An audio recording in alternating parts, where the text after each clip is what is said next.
जय हिंद साथियों, स्वागत है आप सभी का आपकी अपनी फैमिली ओनली स्टडी में। ये वीडियो आप देख पा रहे हैं, हाल ही में यूपीएससी ने बहुत बड़ा बदलाव करा है। तो जो लोग यूपीएससी 2025 का जो लोग मेंस लिख रहे हैं या फिर जो आने वाले ईयर में जो लोग 2026 या 2027 में एग्जाम देना चाहते हैं, तो उन लोगों के लिए ये वीडियो बहुत ज़्यादा महत्वपूर्ण है। जो भी रिफॉर्म्स किए गए हैं, मैं आपको बताने का प्रयास करूँगा बहुत सिंपल से शब्दों में। जो नोटिस जारी किया गया है वो तो बहुत लंबा था, लेकिन मैंने उसमें से जो कुछ कीवर्ड्स थे वो सर्च कर लिए हैं और मैंने पढ़े थे। आपको मैं बता दूंगा शॉर्ट में कि क्या बदलाव करा गया है। तो वीडियो को पूरा देखना, और वीडियो चैनल पे अगर आप नए हैं तो बगैर सब्सक्राइब किए मत जाना। यहाँ पे आपको यूपीएससी से रिलेटेड स्ट्रेटजी, सिलेबस कैसे पढ़ते हैं, तैयारी कैसे स्टार्ट करते हैं, इस तरीके की सारी वीडियोस आपको यहाँ पे मिल जाती हैं। तो देखो, बदलाव ये करा गया है, जो लोग कास्ट सर्टिफिकेट, यानी कि इसका मतलब ये है कि जो लोग ईडब्ल्यूएस, ओबीसी और एससी एसटी से जो लोग फॉर्म भरते हैं, तो अगर उनके पास कास्ट सर्टिफिकेट नहीं होता है, कब?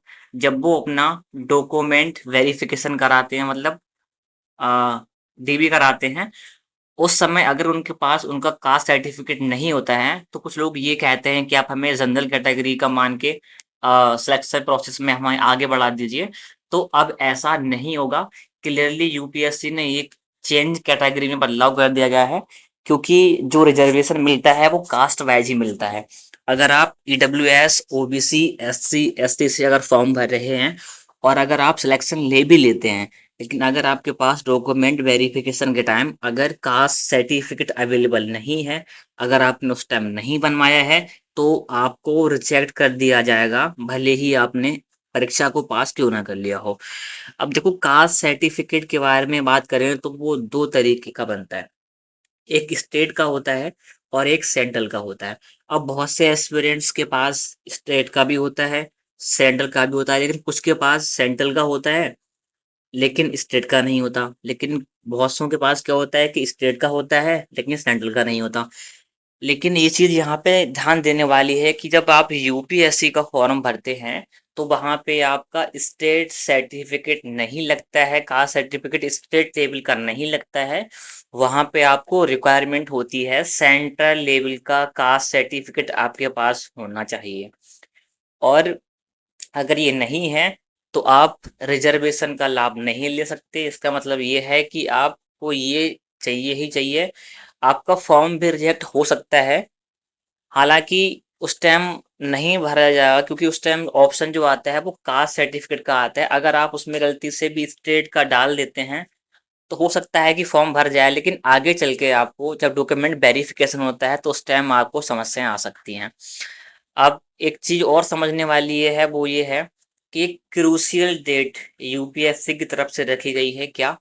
कि जब डॉक्यूमेंट वेरिफिकेशन जब डीबी होता है, तो उस टाइम जो लोग ईडब्ल्यूएस, ओबीसी, एससी और एसटी से जो लोग फॉर्म भरते हैं, तो उनसे ही सीधा उन्हें एक नोटिस जारी करा जाता है कि आप एक निश्चित एक डिसाइडेड डेट के से पहले या फिर उस डेट तक आप अपना डॉक्यूमेंट वेरिफिकेशन, जो भी डॉक्यूमेंट्स नीड होते हैं वो सारे ही आप सबमिट कर सकते हैं।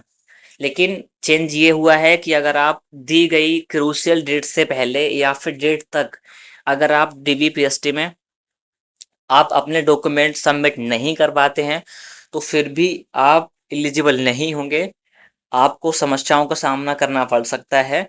तो अगर आप 2026 27 की तैयारी में लगे हैं, तो कम से कम आप अपना कास्ट सर्टिफिकेट रेडी रखिए, या फिर जो 2025 का मेंस लिखने वाले हैं अभी, तो कास्ट सर्टिफिकेट जो भी नीड है वो आप अपना बना के अभी से रख लीजिए, ताकि आपको आगे चल के समस्याएं ना आए। तो यूपीएससी हालांकि चर्चाओं में बहुत रहती है, रिफॉर्म्स को लेके अभी कुछ नीड लोग मांग कर रहे थे, री एग्जाम के बारे में भी, तो वो सारी चीजें हम किसी अन्य वीडियो में डिस्कस करेंगे। फिलहाल के लिए ये अपडेट ये है कि कास्ट सर्टिफिकेट अगर आपके पास नहीं है स्टेट लेवल का तो होगा, लेकिन अगर सेंट्रल लेवल का नहीं है तो आप उसे बना कर रेडी रखिए। बाकी आप चैनल पे नए हैं तो सब्सक्राइब करना। आपका कोई भी दोस्त यूपीएससी की तैयारी कर रहा है या फिर मेंस लिखना चाह रहे हैं, वो देखें, इस बार मेंस लिखेंगे या फिर आप 2026 या 7 में तैयारी आप करेंगे या कोई और करेगा, तो उसको ये वीडियो जरूर साझा करना, ताकि वो अपने जो भी डॉक्यूमेंट्स हैं वो बना के रख ले। और आपका कोई भी डाउट हो तो वीडियो के नीचे कमेंट सेक्शन में ज़रूर से कमेंट करना, उसका रिप्लाई मैं करूँगा। मैं खुद ही पर्सनली सारे लोगों के कमेंट्स पढ़ता हूँ, और आप अगर चेक करेंगे तो मेरे कमेंट सेक्शन में बहुत सारे कमेंट्स ऐसे हैं जिनका मैं पर्सनली रिप्लाई करता हूँ। तो मिलते हैं किसी नेक्स्ट वीडियो में। जय हिंद।